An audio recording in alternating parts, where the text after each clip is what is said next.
Ahora sí, bueno, arranquemos con la actividad 3. ¿Sí? Repasemos de vuelta. En la actividad 3, valores faltantes en las celdas que están en blanco es lo que hay que completar, utilizando como pista eh, los indicios que están acá, entre el A y la E. Como venía diciendo recién, en realidad lo que se empieza a presentar acá, aunque todavía no lo habíamos visto teóricamente, es el concepto de relación. ¿Sí? Estas tablas están relacionadas por este campo, autor-ID, que acá es clave primaria. ¿Sí? Ahí en la tabla autores, acá, del 1 al 5 tengo 5 autores, y acá en la tabla de arriba es clave secundaria. ¿Sí? Bien, la función es vincular, esta columna que está acá tiene como función vincular ambas tablas. Entonces, las celdas que están faltantes, las que están en blanco, ustedes la tienen que completar utilizando las pistas que están acá. ¿Sí? No sé, a ver, las otras veces creo que habíamos hecho la A y la B. Probemos, probemos la C, esta pista, a ver qué es lo que sale. ¿Qué dice acá? Sobre Eres y tumbas fue escrito por un autor que se dedicó con exclusividad a escribir novelas y ensayos. Entonces, ¿cómo van a pensar ustedes esto? Van a venir a la tabla de autores, van a buscar cuál de todos los autores de los 5 solo escribió novelas y ensayos, que es la pista que estamos dando acá. Lo primero. El primero es el único que escribió novelas y ensayos, porque los Sí. demás, por ahí escribió alguna novela, por ahí escribió ensayo, pero solo novela y ensayo es solo el primero. Entonces, de acá, el ejercicio, que además de todos los datos que ustedes tienen, es recuerden para este autor cuál es su ID. El autor es Ernesto Sábato, el ID es el número 1. Recordando eso, recordando que su ID es el número 1, ahora podemos completar la pista. Sobre Héroes y Tumbas fue escrito por un autor, bla, bla, bla, bla. Cuando buscan acá arriba, donde está Sobre Héroes y Tumbas, este libro, el autor ID que lo escribió, el autor ID para Sábato es el 1. Entonces acá, no sé si llegás a ver dónde está la flechita, el puntero del mouse, vos escribís el número 1. Y de esa forma vas completando todas las celdas faltantes. No tiene mucho secreto ahí. Tabla padre, tabla hijo. Pregunta acá. ¿Sí? Recordar, siempre hay una columna que se va a repetir en las dos tablas. ¿Sí? Pero en un lado es clave primaria y en la otra es secundaria. Bueno, donde sea clave primaria, acá, autor ID, esta tabla, autores, va a ser la tabla padre. ¿Sí? O sea que acá donde dice tabla padre, ustedes tienen que poner autores. Y obviamente la otra, la que resta, tiene la clave secundaria, la tabla libro va a ser la tabla hijo, eso es fácil. Acá teníamos datos requeridos, recuerden que es una forma de integridad, es básicamente la forma de entender esto es en aquel lugar, en aquel campo que los datos sean obligatorios de cargarse sí o sí, donde yo requiera esos datos y no puedan faltar. Y les pone tres columnas para que comparen y ustedes tienen que elegir en cuáles o en cuál columna serían más necesarios esos datos requeridos. ¿Sí? Si yo tengo el apellido, el nombre del autor, la fecha de nacimiento, el que no me debería faltar si los comparo entre los tres es el apellido. Entonces, como integridad de datos requeridos, acá va campo apellido. Chequeo de validez, lo repasamos también. Recuerden que es, digamos, una forma de restringir el ingreso de cualquier dato en mi columna. Es para asegurarme que los datos que yo vaya a cargar en esa columna vayan a ser los que yo esté buscando. Entonces eso se puede controlar, se puede restringir. Uno puede configurar qué tipo de valor va a ingresar en esa columna y entre qué límite, cuál va a ser el mínimo, cuál va a ser el máximo, o cuál va a ser la cantidad de caracteres o la cantidad de dígitos. Todo es configurable. Entonces acá en ISBN nosotros estábamos poniendo, obviamente se ve que se ingresan números, ¿no? Entonces donde dicen dominio, que es el tipo de datos, acá, ahí ustedes tienen que poner número entero, sería lo más preciso. Enteros positivos, si quieren ser bien precisos, pero números enteros está bien. Y la extensión, recuerden que contábamos la cantidad de caracteres. Ahí hay 13, o sea que como mínimo 13 tiene que tener de extensión. Algunos chicos pusieron 16, por ejemplo, de extensión y está bien. Algunos pusieron 13, también está bien. O sea, entre esos dos valores está perfecto. Lo que no pueden poner es 100, Le pueden poner 5, porque ahí se fueron mucho hacia los extremos y están generando un error. Muy bien. Esto resuelve la actividad 3. No creo que sea muy difícil. Fíjate, Luca, cualquier cosa en la clase que se explicó todo con mucho más detalle que lo que estamos haciendo hoy. No sé si querés preguntar algo en particular, alguna duda, si no pegamos el salto a la otra actividad. No, no. Vamos a la otra. Listo. Cualquier cosa de última me escribís por el Classroom, ¿sí? Alguna cuestión en particular. Pero creo que sale, si la lees con detenimiento, sale. Y en el último de los casos, yo creo que lo que más puede complicar, pasado el tiempo, es lo que tiene que ver con datos requeridos y chequeo de validez. Porque esos temas se explicaron y ahí nomás hicimos la actividad y era más fácil que después cuando pasa un tiempo o por ahí no estuviste en esa clase, no me acuerdo. Entonces por ahí tengas que revisar un poquito eso en el video de la clase, en la clase 3. Bueno, me voy a la clase 4, a la actividad 4, que es la otra que te falta. Bueno, esta es simple también. Creo que había 2 puntos acá, ¿no? Sí. Esta se resuelve rápido, no deberías tardar mucho. Vos lo que tenés que hacer es, acá como si fuese unir oraciones. Básicamente tenés que buscar la definición de cada cosa, ¿sí? O sea, una clave primaria y tenés que completar en esta línea punteada con alguna de estas 5, A, B, C, D, E. Alguna de esas es la que corresponde a la definición de clave primaria. Lo mismo con lo de clave secundaria, etcétera, etcétera. ¿Sí? Te ayudo con la última. Integridad referencial, que es el tema que viene después, quizá uno de los más difíciles del módulo de entender, tiene que ver, vos lo tenés que unir con la C. O sea, esta que te acabo de marcar, la 5, la tenés que unir con la C. ¿Por qué? Porque la integridad referencial busca que los datos no pierdan sentido, sobre todo entre claves. O sea, cuando hagas cambios en las tablas, modifiques valores en las claves, ya sea primaria o secundaria, te asegura a vos no cometer un error, no poner un número equivocado, no poner un código equivocado y mantenés la coherencia entre las claves. La pista está dada acá, en esta palabra que ahí marqué, coherencia. ¿Sí? La integridad referencial va a preservar la coherencia en datos almacenados en las claves.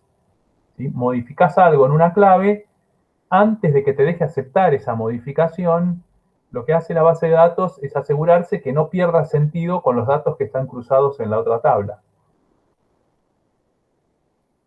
Bien, las definiciones están en las clases, y si no, un lugar muy simple donde buscar las definiciones, esto creo que no se los dije la vez anterior, si ustedes vienen a la clase, entró Méndez, ¿no? Recién, ¿cómo estás, Méndez, vos con las actividades? Méndez está perfecto, está al día, bien. El señor Méndez no tiene problema. Acá. No, acá. Cuando publicamos, yo no sé cómo lo ven ustedes en su Classroom, ¿sí? Porque a veces los profes tenemos una interfaz distinta a lo que ustedes ven como alumno, pero tendrían que ver algo más o menos parecido. Todo el módulo 1 lo tendrían que ver agrupado, así con todo lo que fue pasando. ¿Sí? Y generalmente es una clase, una actividad. ¿Es similar como lo ven ustedes? Claro, sí, es igual. Bueno, es igual esta parte. Entonces, es una clase, o sea, la clase es el video grabado de la clase que llevamos a cabo, ¿sí? Y fíjense que están los temas ahí para que se ayuden, qué temas tocamos en cada clase. Y después, justo pegadito, viene el PDF con la actividad. ¿Sí? Antes que todo eso, lo primero que publicamos, fue lo primero, es un PDF que muchos yo no se los menciono, porque presupongo que es más fácil mirar la clase que estar leyendo el PDF. Pero si uno se mete alguna vez en ese primer material de estudio, todos los temas, todos los que después explicamos de a poco en cada una de las clases, están todos acá. ¿Sí? Están todos acá. O sea que si ustedes, por ejemplo, esa definición de clave primaria o de integridad referencial que están en la actividad que estábamos viendo recién con Luca, y ahí lo van a encontrar seguro. O sea que si revisan acá, seguro que, ¿ven? Acá justo tenemos datos requeridos, que es lo que estábamos hablando recién. Acá llegó integridad referencial. Está todo lo que trabajamos hasta la última clase. ¿Se acuerdan que vimos las relaciones? Terminamos con las relaciones uno a uno. Bueno, es esto que está acá. Así que si en algún momento hay alguna complicación o algo en las actividades que no salgan, úsenlo eso, porque ayuda. sobre todo si ya quedan un poco atrasados. Muy bien, lo de las definiciones está. Y lo de la integridad referencial, a mí es el tema que más me gusta. Es re fácil de resolver, es fácil en el sentido que no da trabajo, hay que hacer marquitas en un sí y un no, pero hay que entender lo que básicamente está pasando. A ver, vamos a agarrar.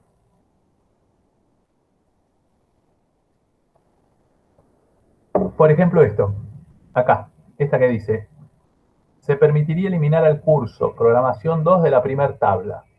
Bien, y ustedes tienen que marcar sí o no. Tienen que pensar, integridad referencial, ¿me deja eliminar el curso programación 2 de la primera tabla?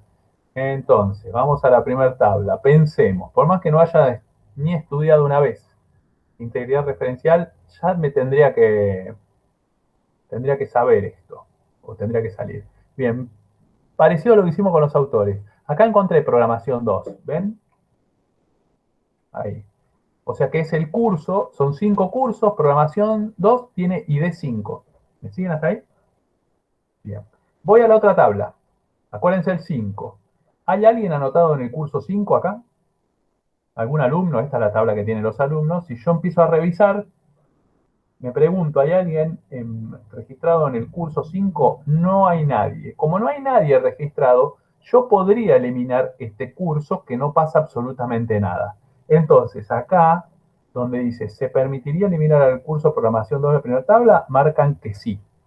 Ahora, si yo en vez de haber preguntado programación 2, pregunto por reparación de PC, vamos a hacer otra pregunta distinta. ¿Puedo eliminar el curso de reparación de PC? Vuelvo a hacer el mismo ejercicio. Reparación de PC es el curso 4. Cuando vuelvo a la segunda tabla y empiezo a analizar dónde se anotó cada uno de mis alumnos, yo veo que acá tengo un alumno anotado en el curso 4, o sea, Peralta Walter se anotó en reparación de PC. Eso es lo que quiere decir. Y al final de todo, tengo que Verón Lucas también se anotó ahí. O sea que tengo 2 alumnos anotados en el curso 4. Curso 4, recuerden, es reparación de PC. Acá quedó visible. Con lo cual, si yo quiero borrar este curso, la base de datos no me va a dejar. No me va a dejar borrar este curso, el número 4, porque hay 2 alumnos inscriptos. La única forma que me lo dejaría borrar es si yo a estos 2 alumnos los anoto en otro curso. Cualquiera entre el 1 y el 5 que no sea el 4. Bueno, de eso me protege la integridad referencial. Lo mismo me protegería si quiero cambiar el numerito. Si el 5 lo quiero cambiar, si este 5 lo quiero cambiar por un 6, me deja. Porque el 5 no está siendo usado en la otra tabla. Ahora, si este 4 lo quiero cambiar por un 6, no me deja, porque está en uso. ¿Sí? Bueno, eso es integridad referencial. A ver, alguna más.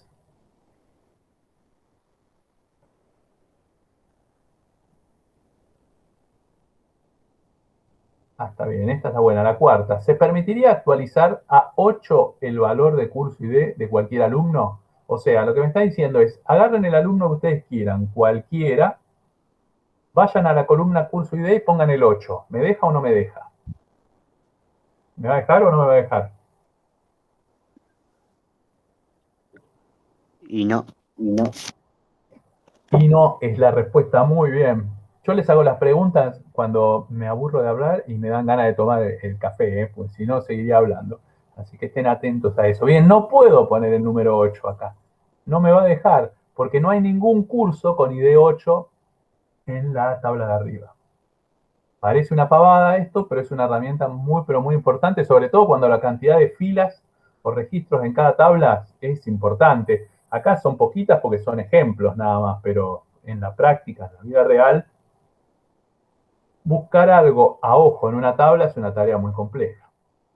Bueno, muy bien, Lucas, creo que te ayudamos con esto, digamos, te dimos un par de pistas, después ponete al día ahí y adjuntar la actividad, ¿vale? Sí, Cuando sí. tengas un minuto. Después, cuando llegamos a la siguiente corrección, te hago la devolución. Bueno, muy bien. Alguien quería preguntar algo sobre las 5 y estaríamos súper completos acá. Yo ya la tengo disponible acá. Ah, la de los índices, déjenme pensar. Y hay que completar las palabras sobre las relaciones. Y esta es la más difícil de todas. el punto 3. Muy bien, ¿quién quería hacer alguna consulta acá? Ya me acordé, ya sé por dónde va a venir la pregunta, me imagino. Sí, por el último punto. Por el último punto, sí, el último punto es Yo, más complicado. Sí. yo. La integridad no entendí bien. Pero pará, la integridad de la actividad 4, de la actividad 3, La del último trabajo. La lo que del último pidió. trabajo, hacemos un recorrido entonces. Este es el último trabajo, actividad 5. A ver. Sí, Bien. sí. A ver, primero, bueno, lo explicamos rápido todo, después nos detenemos un poco más en las relaciones, ¿sí? Al final, en el punto 3. En el punto 1 tienen dos tablas, ¿bien? Eh, a ver, en la primera tabla tiene el nombre de los doctores, los cirujanos que hacen operaciones. En la segunda, las fechas, el horario de cada una de las operaciones que van a llevar a cabo, ¿sí? Cuando uno mira las tablas así como están, ven que esta es clave primaria, cirujano ID, acá adelante, amplío un poco, tengo 6 cirujanos, y esto es clave secundaria acá, cirujano ID, ¿ven? Son las operaciones que realizan. Es una relación uno a varios, básicamente, pero esto no es lo que nos interesa acá, ¿sí? Lo de la relación, porque antes de llegar a eso nos dice, ¿en qué campos de la tabla cirujanos, la que está acá arriba, vos crees que es más importante crear un índice?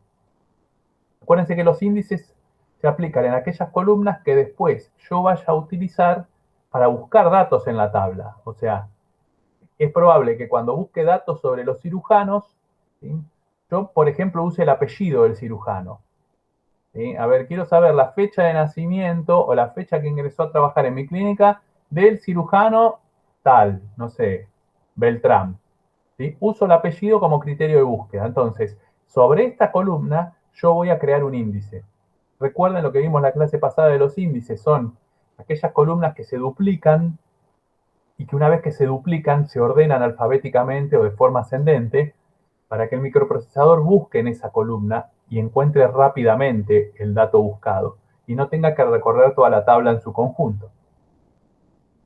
Bien, apellido puede ser, y bueno, y les pregunto a ustedes, ¿en qué otra columna más? Yo elegiría dos más, y más de dos no elijo. Yo elegiría Apellido, matrícula. Matrícula, sí. matrícula es importante. Matrícula es como la patente del auto, ¿vieron? Pero es como un número único para el cirujano. Y si no, todavía me queda algo más que lo puedo identificar fácil de forma única. Para mí el El DNI. DNI. El DNI. Exacto, el DNI, muy bien chicos, está perfecto, está entendido. Si eligieron apellido, DNI y matrícula, la lógica indica que elijan esas tres cosas.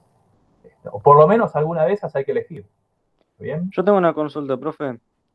Ujú. Yo puedo elegir este 3 campos para índice. Sí, puedes elegir todos si querés, pero está mal que elijas todos. No Claro, hay porque no tiene límites al elegir. sentido. Exactamente. Podés elegir Ok. uno, no podés elegir ninguno, podés elegir cuatro o cinco. Uno de los problemas que tenemos en base de datos es que es muy flexible todo, porque nos deja, es como que nos da la responsabilidad a nosotros de configurar las tablas como nuestro criterio indique. Ahí está el secreto, en tener un criterio lógico, digamos. Pero es el mismo criterio que tuvieron recién ustedes cuando pensamos juntos. Ninguno dijo, pongamos un índice sobre sexo, no tiene sentido. Yo el día que busque algún cirujano lo voy a buscar por su apellido, por su DNI, por su matrícula. Perfecto, yo coincido con eso y lo cerraría ahí. Y acá en esta línea punteada pondría esos tres campos. Por ejemplo, Y en el... Perdón que interrumpa. Por No ejemplo, problema. si yo no recuerdo la matrícula, ¿no? Del cirujano. Claro, Yo puedo buscar a través del nombre, o sea, no tiene que ser obligatorio poner los 3 datos, ¿no? Para saber el índice. claro, exactamente. Es que vos vas a poder seguir buscando por cualquier columna. Si vos lo querés buscar por la fecha de ingreso, la base de datos te va a dejar buscar por fecha de ingreso también, no te va a impedir nada. Pero, ¿cuál era el secreto del índice? Es que las búsquedas van a ser mucho más rápidas cuando se apliquen sobre el índice que cuando se apliquen sobre la tabla real. Entonces, Ah, si vos sabés, ¿entendés? Que generalmente cuando buscas datos de los cirujanos, lo buscas por su apellido, por su matrícula o por su DNI, vos creas índices sobre sobre esos solos campos. Después se puede buscar por cualquier lado. Puedes buscarlo por el ID de cirujano si querés. El tema es que En una tablita con 6 filas no se nota la diferencia, pero en una tabla que tiene 8.000 registros, las diferencias en tiempo son muy, pero muy importantes. Ustedes piensen que esta base de datos es probable que esté colgada atrás de un sistema web. Hoy en día se utilizan mucho los sistemas vía web para acceso a base de datos. Entonces, es fundamental que la respuesta sea rápida, porque ¿qué pasa cuando un usuario está 3, 4 segundos en una página y no tiene respuesta? Hay altas probabilidades de que ese usuario cierre esa pestaña y se vaya a otro lado. Bien, entonces, los tiempos de respuesta son críticos. Por eso, digamos, hay que ser inteligente al crear un índice. Pero vuelvo a la pregunta. Se puede buscar sobre cualquier columna, va a funcionar siempre. El tema es que si nosotros somos inteligentes y definimos aquellas columnas claves como para las búsquedas, las definimos como índice, la base de datos va a funcionar mejor, entre comillas, ¿no? Muy bien. Bueno, la de operaciones se la puedo dejar. En operaciones, eh, a ver, ¿por qué buscarían? Yo elegiría dos. Le doy un secreto más. No se crean índices, no es necesario crear índices sobre las claves, ¿sí? Porque la base de datos automáticamente lo crea ese índice. ¿A qué O se sea, no lo refiere con tenemos. claves? ¿Cómo? ¿A qué se refirió con claves? ¿Con las En la primarias clave filas, primaria o secundarias? secundaria. Ah, Claro. O sea, no es necesario que elijan ni operación ID, ni cirujano ID, ni paciente ID, porque eso ya lo hace automáticamente la base de datos. claro. No necesitamos. Acá nosotros tendríamos que elegir entre fecha, hora de inicio, duración, patología. Y yo elegiría dos, más de dos no elijo de ahí. Pero fue una pregunta. ¿Por qué no se puede elegir paciente ID si la clave secundaria es cirujano ID, si no me equivoco? No, porque paciente ID es también clave secundaria de una tabla que no estamos viendo. Ah, claro. ¿Entendés? Vos seguramente, ¿sabés lo que te indica este paciente ID que tenés acá? Que hay una tabla que se llama pacientes, que ahora no la dibujamos, no está acá, pero tiene que estar. Tiene lógica, porque el cirujano a alguien opera, ¿está bien? O sea, a alguien tiraron en la camilla. Bueno, ese que tiraron en la camilla es el paciente ID que debe estar en otra tabla. Ah, Bien, bueno, bueno. esto, Daria, está muy bien la pregunta. Está muy bien porque sirve para aclarar. Ahora, respondamos lo que dice, respóndanme a mí, ¿qué eligen entre fecha, hora de inicio, duración y patología? Para mí, patología y fecha. Exactamente, patología y fecha, y no sé si hay alguien esperando entrar. No, no hay alguien. Exactamente, patología y fecha. Muy bien, el señor David Méndez también dijo lo mismo por ahí. Perfecto. Bueno, está claro este tema, se entendió. Después, eso es lo importante. Completar palabra me parece que es fácil. No sé si quieren, si hay alguna duda Sí. sobre eso. No, yo no. No, y si no, busquen en el texto, van a ver que en el PDF. Y vamos con esto y después los libero. Eh, a ver, ¿cómo podemos hacer para entenderlo, que lo entiendan fácil? Me faltaría un pizarrón acá para que ustedes lo puedan Claro, sí, entender. yo para hacer el punto A y B tuve que dibujar miles de cosas, miles de Claro. cuadros para... A ver, Ah, vamos, use Paint, profe. uso el pad, o esperen un poquitito, porque tengo que tener algo. Vamos a ponernos modernos. Claro. Acá. No, ya sé lo que podemos usar. A ver, vamos a probar. Total, estamos, estamos improvisando. Oh, la pizarra. ¿La pizarra la usaron alguna vez? No, Ah, nunca. bueno, lo dejo editar a ustedes también. Probemos. Bien. ¿Cómo es eso? ¿Cómo se usa? Y no sé, ahora vamos a aprender. Eh, Ustedes díganme, en todo caso, si algo no sale. Yo Como que tengo que meter necesitaría una dibujar, aplicación. necesitaría, a mí me gusta así hacerlo, como lo ven los chicos de séptimo. Olvidémonos de las tablas, ¿sí? Olvidémonos de las tablas, vamos a hacer lo siguiente, ¿sí? Bien, vamos a tener dos elementos, quizá el cuadro de texto era lo mejor. Creo que tenía sucursales, por un lado, si alguien está viendo el PDF creo que es vendedores, si no ahora vuelvo yo. Ahí te digo. Si alguno lo tiene por ahí, así no vuelvo yo. Me parece que sí. Ya con esto creo que nos va a servir.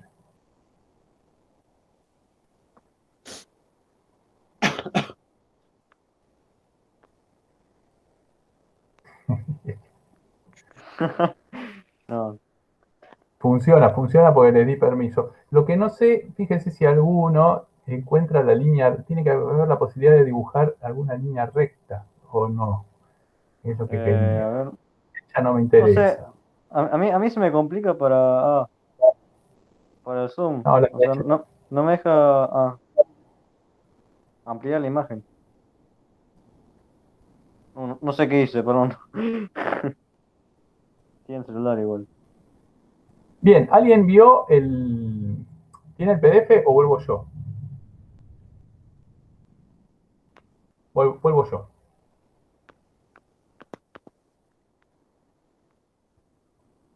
Muy bien, vamos a ver qué pasa para aquel lado primero. O sea, de sucursales a vendedores. Hagamos la primera pregunta, ¿está bien? Vamos a marcarlo ahí. Eh, bien, tenemos en una base de datos que posee una cadena de locales dedicada a la venta de electrodomésticos, se encuentran dos tablas relacionadas. ¿Sí? Las dos tablas, yo en vez de dibujar las tablas, voy a pensar en un objeto. ¿Sí? En el objeto sucursales, la tabla sucursales vendría a ser esto, la tabla vendedores acá. Lo hago así porque por ahora no me interesa qué columnas va a tener. ¿Está bien? Pienso así en sentido genérico. Bien. Entonces, dice, una de ellas almacena datos sobre la totalidad de vendedores contratados y la otra registra información sobre cada una de las sucursales de la cadena. Bien, lo que dijimos recién. Obviamente, en cada sucursal pueden trabajar más de un vendedor o vendedora. Obviamente, está bien. Garbarino tiene varios vendedores trabajando en una sucursal. Entonces, ¿cómo resuelven ustedes el tipo de relación? Hacen lo siguiente. Vamos a pensar en el sentido de esta flecha que dibujé yo, fea, que está acá. ¿Sí? Vamos a pensar para la izquierda primero. Y después lo giramos al revés. Bien. Sí, de vendedores para sucursales o de sucursales para vendedores. No, vamos a ir de sucursales a vendedores primero. ¿Está Ok. bien? El tema es así. Ustedes tienen que partir siempre preguntando, en una de estas, o sea, en una sucursal, ¿cuántos vendedores trabajan? Y 3 o Y 4 o Bueno, más. entonces varios. Bien. Para este lado dio varios. Anotemos N. O sea, cuando yo pregunté desde sucursales a vendedores, me dio N. Bien. Ahora, supongo que esto debe poder girarse. Vamos a preguntar así. Vamos a hacer la pregunta partiendo del otro lado. ¿Sí? Vamos a empezar partiendo de acá. O sea, un vendedor, uno de estos, ¿en cuántas de estas se puede trabajar? Un vendedor, ¿en cuántas sucursales trabaja? puede trabajar en dos, o puede trabajar en tres, o en una. Y no, pero Pero piensen en la lógica. con lo Al común mismo sería tiempo, ¿en cuánto? O sea, ustedes van a comprar algo a un garbarino acá en San Martín, ven un vendedor ahí, ese vendedor en ese momento está en una sola sucursal, está asignado a una, ¿entienden?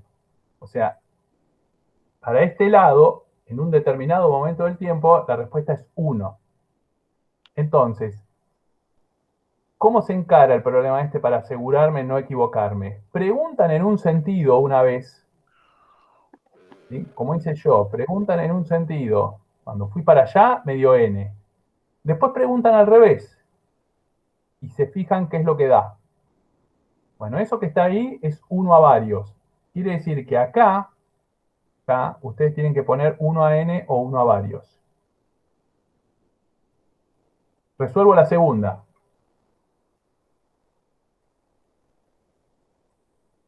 Inquilinos. De este lado, cocheras. ¿Quién está con el turquesa que se pone nervioso? Cocheras. Muy bien, perfecto. Saquemos esto por ahora, no interesa. Eliminemos esto de acá, eliminemos esto de acá. Bien, vamos a volver a como hicimos al principio. Vamos a preguntar en este sentido al principio, de izquierda a derecha. Pero primero hay que leer la consigna. Dice, un edificio de departamentos de alta gama, o sea, departamentos caros, dispone de una base de datos en la cual registra todo el movimiento de información existente en el complejo habitacional. Eso es puro verso, olvídense. En dicha base de datos existen dos tablas importantes, inquilinos, cocheras. O sea, esto que está ahí. ¿Bien? En la primera se almacenan los datos completos de cada uno de los propietarios o inquilinos de cada apartamento, o sea, los datos de la gente que vive en ese complejo de casas. En la segunda, mucho más simple, se registra información sobre las características de cada una de las cocheras disponibles en el complejo, o sea, la ubicación de la cochera, el nombre de la cochera, si es techada, si no es techada, si tiene salida, si tiene acceso al baño, si no tiene, etcétera, etcétera. Pero no interesa lo que tiene la tabla adentro, porque no, en la relación eso no juega. Por ahí es más importante la última oración, cuando dice un dato no menor, es que a ningún propietario o inquilino se le permite, falta eso, más que el uso de una sola cochera. O sea, cada, digamos, persona que viene en un departamento tiene que usar una sola cochera. Si tiene dos autos, no usa una cochera, el otro lo deja en la calle. ¿Está bien? Eso es importante, esa pista. ¿Por qué? Porque cuando vienen acá, empecemos de vuelta. Vamos a preguntar desde la izquierda hacia la derecha. Un inquilino, ¿cuántas cocheras puede usar? 1. Muy bien. Entonces, para este lado, dio 1. Bien. Hacen la misma pregunta, pero ahora al revés. ¿Cuántas cocheras puede tener el inquilino? No. Digamos, una cochera. ¿A cuántos inquilinos le pertenece? Sí, A 1. a uno. Muy bien, a 1. Entonces, para este lado, tengo que volver a anotar el 1. ¿Qué tipo de relación tengo acá? 1 a 1. Exacto. Entonces, vienen acá, 1 a 1. ¿Sí? ¿Y el Fíjense 1N qué cómo hago. significaba? ¿Cómo? ¿Y el 1N qué significaba? N significa varios. Ah, ok. Sí, ¿Está bien? sí, sí, sí.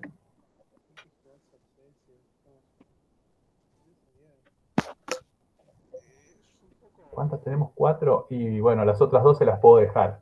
¿Está bien? Pero probemos con, a ver, ¿qué les puedo? Pasemos al ámbito de la escuela y después los libero.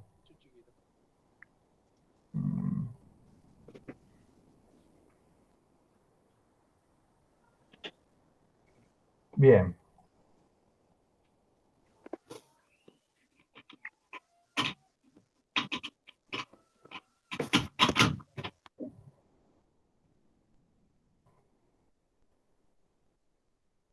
Bien, vamos a pensar eso. Pensemos en términos de la escuela. Vamos para aquel lado. Fíjense cómo hago yo las preguntas siempre. Digo, uno de estos, o sea, uno de estos que está acá a la izquierda, se combina con cuánto de estos que está a la derecha. Y después cuando lo hago al revés, cuando hago así, arranco siempre preguntando, uno de estos, o sea, un profesor, con cuánto de estos se combinan. Y siempre parto preguntando de una unidad. Eso es importante para no confundirse. O sea, voy a lo concreto. Un curso en la escuela nuestro, ¿cuántos profesores puede tener en la técnica? Puede tener 2 o 1. Bien, entonces, si ya puede tener 2, significa que acá tengo que anotar N. varios. ¿Está bien? ¿Cómo? Muy bien. Ahora, vamos al revés. Dejemos el giro al revés. Ah. Y digo, un profesor de la técnica, ¿cuántos cursos puede tener a cargo? Varios. Puede tener varios. Sería Puede una tener varios, uno, ¿no? pero también puede tener varios. Bueno, ¿qué pasó acá?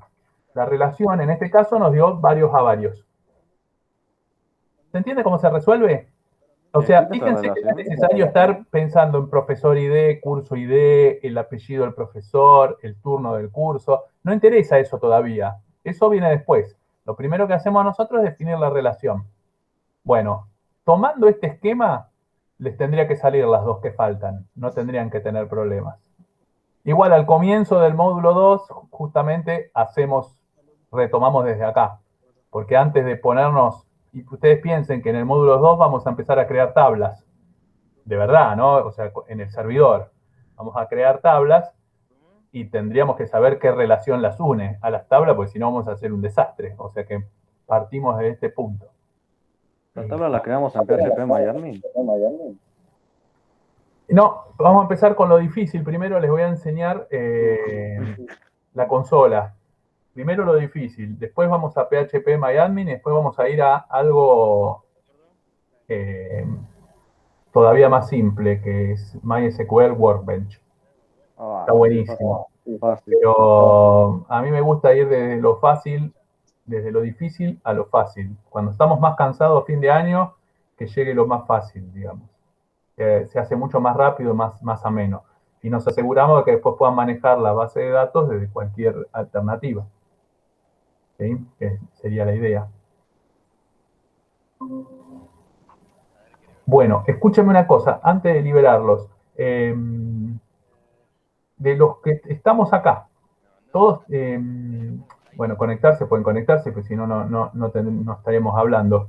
Pero, ¿quién tiene compu en su casa disponible para utilizar? Y yo recién lo acabo de llevar al técnico. O sea que estamos desde el celu, vos, Ariel, Sí. y vos, David, ¿Cuál David? Bueno, Acevedo. Sí, porque tenemos a David Méndez también. Arranquemos con Acevedo. yo sí tengo. Está bien, bien, para conectarte. Y vos, Santino, ya me habías dicho. Y David, ¿vos que estás desde el celu ahora o tenés PC también? Ahí va a escribir. O sea que debe tener, no sé si es que sí que está desde el celu o sí que tiene PC. ¿Tenés PC? Respóndeme eso. Bien, perfecto, está bien. Para ver cómo hacemos el trabajo, ¿está bien? Digamos que ustedes van a ver cómo yo lo resuelvo, pero generalmente esto se aprende más si ustedes tienen la posibilidad de después repetirlo. Van a ver que las actividades cambian ahora, no son más para hacer, digamos, y lo ideal Vamos a usar el Jam también, ¿no? ¿Cómo? Vamos a usar el Jam también, ¿no? El XAMPP. No, conmigo los chicos no lo usan, lo uso con Séptimo. Yo directamente trabajaba, vamos a ver cuál es la mejor forma. Yo lo que tengo es una máquina virtual. ¿Saben lo que es una máquina virtual? Es ¿BPS? un emulador de PC, es como si fuese una Ah, PC por software, ¿sí? Está en la escuela, sale el usar box. ¿Cómo se llama el esto? El box. VirtualBox. El VirtualBox. Ahí Yo está. tengo exacto, tengo una máquina virtual armada que es un servidor de base de datos. Es un Linux que hace de servidor de base de datos. Entonces, ¿qué tiene de bueno eso? Que uno enciende la máquina virtual y supongamos que se equivoca y rompe todo, no perdemos nada. Vuelven a copiar la máquina virtual, la vuelven a arrancar y otra vez, está bien, lo tienen disponible. Entonces es muy práctico y nos da mucha tranquilidad y no pone presión de estar equivocándonos, porque a ver si tengo que instalar todo de vuelta y se vuelve tedioso. Entonces es probable que ya la próxima clase esas cosas se las empiece a compartir. O sea, la pongan o en el Classroom o en el Drive. Seguramente va a ir al Drive de la clase nuestra, para que ustedes tengan acceso a eso y vayan armándose en su casa, porque no come muchos recursos. ¿Sí? Funciona, digamos, en cualquier PC, no tiene mucho. Imagínense que el servidor de base de datos no es una máquina que tiene interfaz gráfica y demás, tiene una consola nada más. Y entonces puede practicar las veces que uno quiera. Después vamos a ver qué otra alternativa ponemos, si es que no podemos volver rápido a la escuela, ¿no? Pero para practicar algo van a tener. Cambia completamente porque cuanto más practiquen, más aprenden. Es una cosa muy instrumental. Así que creo que va a andar bien. Pero eso ya lo vemos la otra semana. Primero intentemos cerrar lo de las actividades del módulo 1 y listo. Vamos a andar bien. ¿Listo, chicos? Listo. Muy bien. Bueno, cualquier duda, cualquier consulta me comunican por acá, está bien, no hay ningún problema.